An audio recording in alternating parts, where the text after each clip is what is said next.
안녕하세요. 오늘의 책은 금에 투자하라 라는 제목의 책입니다. 제가 이 책을 읽고서 밑줄 친 부분들을 보면서 리뷰를 시작하도록 하겠습니다. 목차입니다. 목차는 일시정지를 하셔서 더 자세히 보시는 것을 추천드리겠습니다. 금은 불확실 요소를 지닌 자산이지만 한편으로는 안전자산이라 아주 오랫동안 통화가치를 뒷받침하는 데 사용되었다. 따라서 중앙은행은 금과 통화의 교환 가치를 정해 발행한 통화와 보유한 금 현물을 연계하여 지폐와 금의 교환을 보증했다.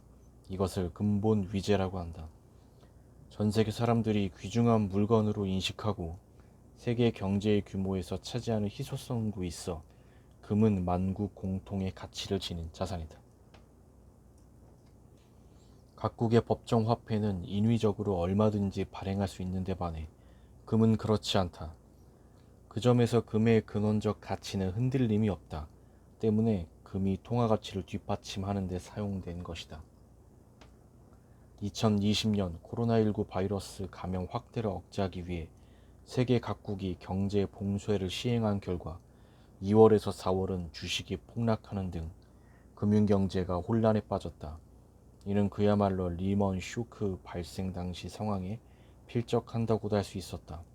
3월 이후 FRB를 필두로 주요국 중앙은행은 통화 공급책과 재정 대응책을 세웠다. 단 그 효과와 경제적 반응은 아직 나타나지 않고 있다. 게다가 2019년부터 버블 양상이 우려되고 있던 미국의 주식시장과 채권시장이 이번 긴급 대응책으로 겨우 연명하고 있으나 앞으로도 파라는 불가피하리라 생각된다. 대표적인 상황은 금융위기지만 위기가 극한까지 달하는 상황이 되면 금도 팔릴 때가 있다는 점을 깊이 명심하길 바란다. 현금이 필요한 사람이나 투자가가 어쩔 수 없이 현금화 매각을 하기 때문이다. 다만 필요한 현금을 확보하기 위한 물량을 다 팔고 나면 이번에는 위기 때문에 금을 찾는 사람이 늘어나기 때문에 금 가격이 다시 오르는 사례가 많다. 이번 코로나19 쇼크에서도 비슷한 움직임이 나타나고 있다. 달러나 파운드, 엔과 같은 개별 통화의 발행처는 중앙은행이지만 금은 발행처가 없다. 때문에 무국적 통화라고 불리기도 한다. 금은 신용 리스크가 없는 자산이기 때문에 포트폴리오상 리스크 분산 수단으로서 전 세계에서 연금, 기금 등의 기관 투자가들이 주로 보유하고 있다. 다른 금융상품은 발행처의 신용도에 따라 가치가 크게 변하지만 존재 자체로 가치를 인정받는 금은 누군가의 신용도에 따라 가치가 좌우되지 않는다. 발행처가 없기 때문에 누구의 책임, 즉 부채도 없어 신용 리스크가 없는 자산이라고 할 수 있다. 더불어 파산과는 무관한 자산이며 재발행이 불가능한 자산이기도 하다. 재질상 지폐처럼 불에 타지도 않는다. 이러한 특성 때문에 국제 정세가 불안하거나 심한 주가 변동 등 금융시장의 동요가 퍼질 때 금은 자금 도피처로서 유용한 역할을 하며 상당한 경우 가격이 오르기도 한다.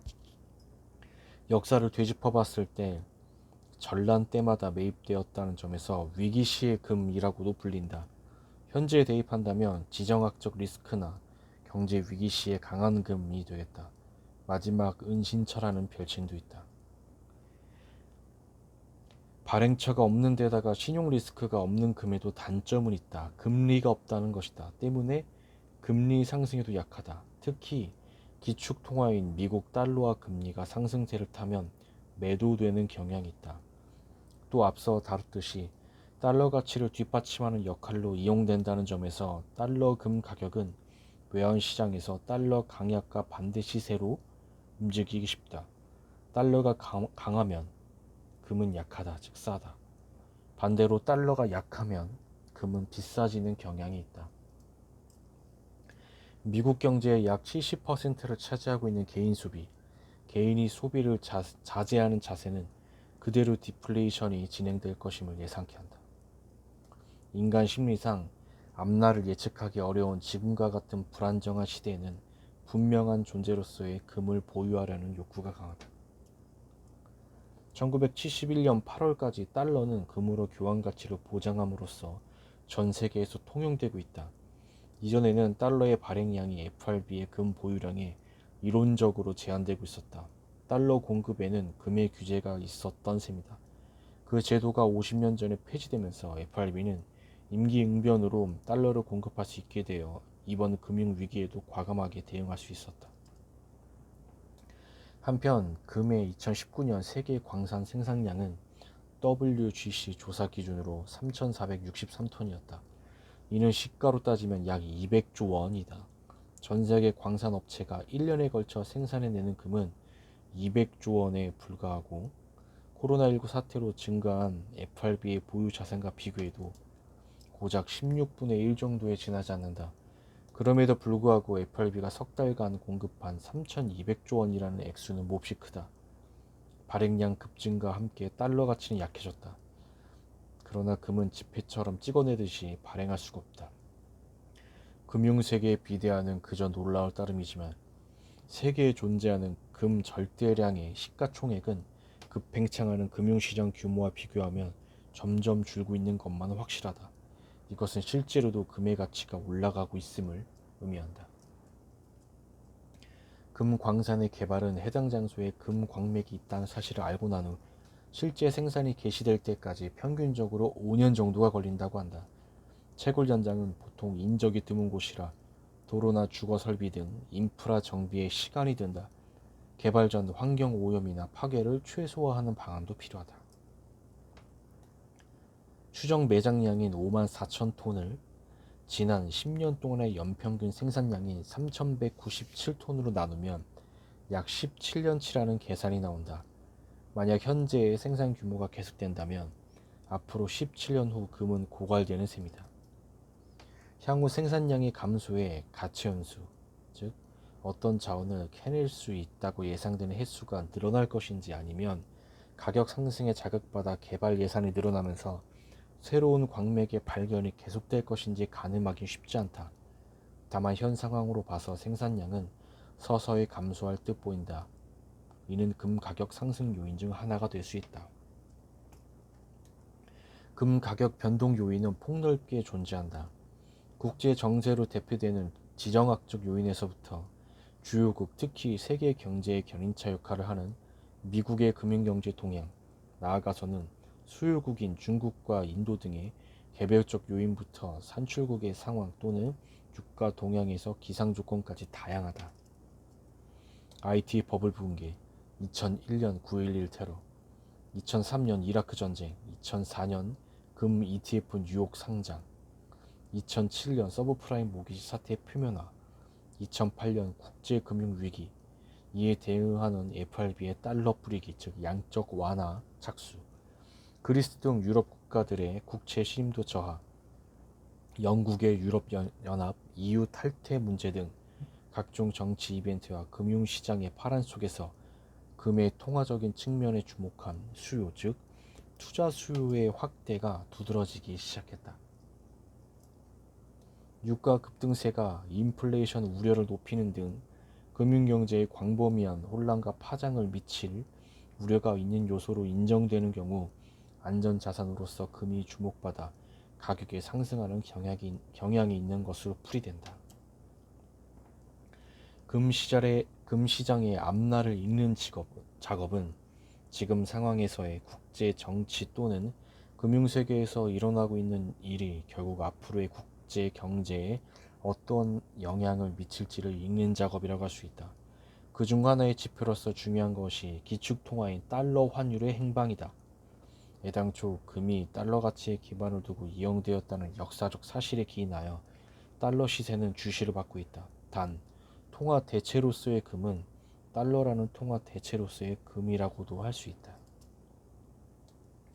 눈앞의 움직임이 아니라 금 가격의 장기적인 방향을 살피는 작업은 결국 기축통화인 달러의 앞날을 살피는 작업과 맥락을 같이 한다.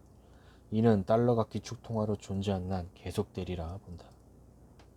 금은 각국의 중앙은행이 외화 준비자금으로 보유하는 자산이기도 하다. 금 수급에 관해 시장에서 최근 주목할 점은 러시아와 중국의 중앙은행이 활발하게 금을 사들이고 있다는 것이다. IMF는 2020년 4월 기준 2,814톤의 금을 보유하고 있으며 미국, 독일에 이어 세계 3위를 차지하고 있는 대량 보유 기관이기도 하다. 앞서 언급했듯이 과거에 IMF는 보유한 금을 매각해 운영비와 융자 재원을 충당한 적이 있다. 즉 이번 신종 코로나 바이러스 위기를 만나면서 IMF는 또다시 재원 확보를 위해 보유 중인 금 매각을 고려할 가능성이 있다. 각국 중앙은행이 외화 준비의 일부로서 금을 보유하고 있듯이 IMF도 금을 준비 자금으로 규정하고 있다. 따라서 가맹국의 융자 변제 시 금 사용을 허용하고 있다. 달러 기준금리의 급격한 하락으로 금에는 순풍이 부는 환경이 마련되었다. 참고로 이 당시의 사상 최대 규모의 완화책은 훗날 미국 주택 버블과 그에 따른 주택 증권의 증권화 버블 끝에 리먼 쇼크로 이어지게 되었다. 다만 코로나19 종식이 예상보다 빠르게 이루어지지 않아 금융 불안이 장기화되고 있어 대출 상환이 막막해질 개인이나 기업 수가 늘어나면 불량 채권이 늘어날 우려가 있다. 그렇게 되면 금융기관의 재무제표가 손상되어 위기에 이를 가능성도 없지 않다. FRB 등 주요국 중앙은행도 바로 이 점을 경계하고 있다.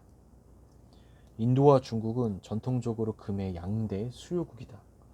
두 나라 모두 금 선호도가 높은 사회적, 종교적 기반이 있는데 2000년 이후 경제 발전에 따른 소득 증가가 금 수요를 더욱 높였다. 2019년 수요는 양국을 합하면 1539톤으로 전 세계 수요의 35%를 차지했다. 과거 10년의 정점을 찍었던 2013년에는 양국 합계가 2304톤이나 되었으며 전체 점유율도 50%나 됐다. 인도 사람들이 금을 보유하는 이유는 종교적 배경이 크다. 13억 5천만 인구 중 80%가 힌두교도인데 찬연히 빛나는 금은 마귀를 쫓아내는 효과가 있어 많이 보유하고 있을수록 부가 보인다고 믿었다. 코로나19는 세계의 산업 구조를 바꾼다는 말까지 나오게 했다. 우량 기업이라 해도 안심할 수 없는 상황에서 대출 부실이나 회사채 디폴트, 채무 불이행이 늘어날 가능성은 높다. 하물며 체력이 떨어지는 중견, 중소기업까지도 구제 대상이 되며 중앙은행인 FRB의 손실 부담이 미칠 확률이 높은 상황이다. 위기를 모면하기 위해 그렇게까지 할 수밖에 없었다는 뜻이기도 하다. 파월 의장도 이 새로운 정책 발표 시 기자들과의 질의에서 레드라인을 넘었다고 발언했다. 대놓고 약한 소리는 할 수 없어도 의장 본인 또한 강한 위기감을 느꼈을 것이다. 지난 30년간 일어난 미국 관련 파산을 돌이켜보면 1990년대 초 저축대부조합의 파산 증가, 1990년대 후반의 아시아 통화위기, 대형 헤지펀드 롱텀 캐피털 매니지먼트의 파산 위기와 그 연쇄 우려 등 국소적인 사건에서부터 점차 2000년 IT 버블 붕괴, 2009년 리먼 쇼크 등 국제 금융 위기로 확산되는 사건으로 변모하고 있다. 규모가 커지고 있단 말이다. 그때마다 FRB는 정책 금리를 인하, 통화 공급을 늘려 대응해왔다. IT 버블 붕괴 당시 다음 버블이 일어날 때는 보다 큰 규모와 큰 자금이 달려 있으리란 말을 들었다. 그리고 리먼 쇼크가 터졌다. 금의 속박에서 벗어나 발행량을 늘리는 달러. 세계화와 IT화에 의한 금융기술의 고도화와 함께 그 달러를 흡수해 실물 경제를 떠나 비대해지는 금융시장. 그것이 폭주에 일어난 돈의 난을 돈으로 제압해온 FRB.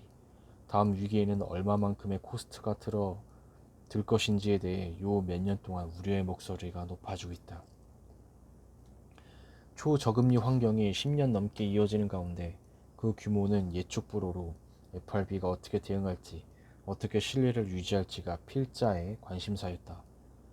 그리고 2020년 봄 코로나 쇼크라는 형태로 사태는 터지고 말았다.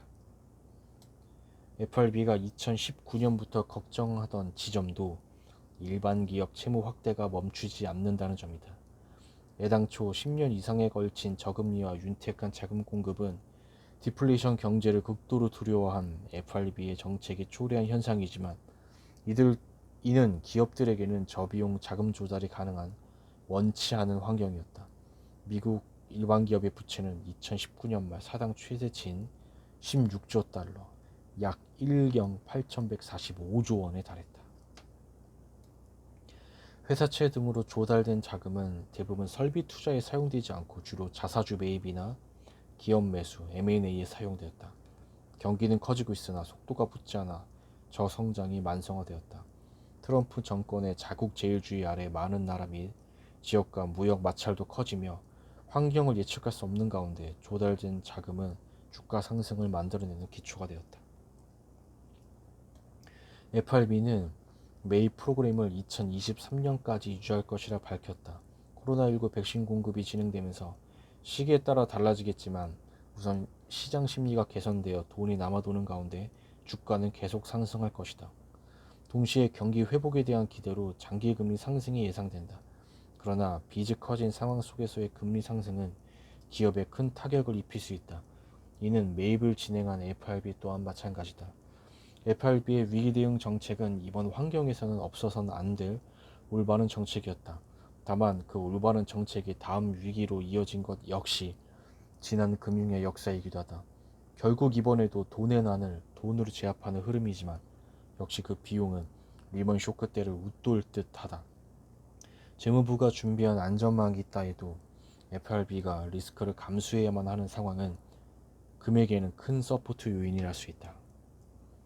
그 문제로 볼 때 또 한 가지 주목해야 할 점은 급행창하는 미국 재정 적자 문제다. 트럼프 정권 출범 후 경기 확대기임에도 불구하고 대형 감세 등 자극적 재정책을 펼친 탓에 한 해 1조 달러 규모 약 1113조 원의 재정 적자가 늘었다. 그 와중에 코로나19 문제가 발생했다. 이 재정 적자 수치는 2차 세계대전 이래의 규모로 리먼 쇼크 때 기록한 숫자의 2배에 가깝다. 고용의 하한선과 잃어버린 소득의 보상까지 정부의 손이 닿긴 하지만 트럼프 정권은 코로나19 위기가 6월 후반에는 진정되리라 내다보고 대응책을 책정하고 있었다. 조기 종식을 예측할 수 없게 된 7월 이후 상황을 생각하면 적자 규모는 더욱 커질 가능성이 높다. 그 어떤 통화도 다른 통화와 비교했을 때 비교 우위에 있는지 아닌지로 상대적인 강약이 결정된다. 한눈에 비교해보면 개중 가장 두드러지는 존재는 신용 리스크가 없는 금이다. 각국 재정의 확장 상황이 지속되는 가운데 세계적으로 금에 대한 투자가들의 관심은 계속해서 높아지리라 여겨진다. 애당초 금은 수비하면서 공격하는 자산이며 대비책이기도 하다. 딱 이번 코로나19와 같은 상황에서 금융시장이 대혼란에 빠진 가운데 가격이 상승한다는 특징이 있다. 네, 이 책의 뒷면이고요. 경제 위기, 그러면은 돈을 풀죠. 양적 완화. 그럼 돈이 너무 많아지면 달러의 가치가 하락. 그러면은 금의 급등. 세계 경제가 위기에 빠질 때마다 금은 역대 최고 급등률을 기록했다. 네, 오늘 제가 준비한 리뷰 여기까지입니다. 이 책이 나에게 도움이 되겠다 생각이 되시면 가능하면 구매를 하셔서 읽어보시는 것을 추천드리겠습니다. 오늘의 리뷰를 마치겠습니다. 감사합니다.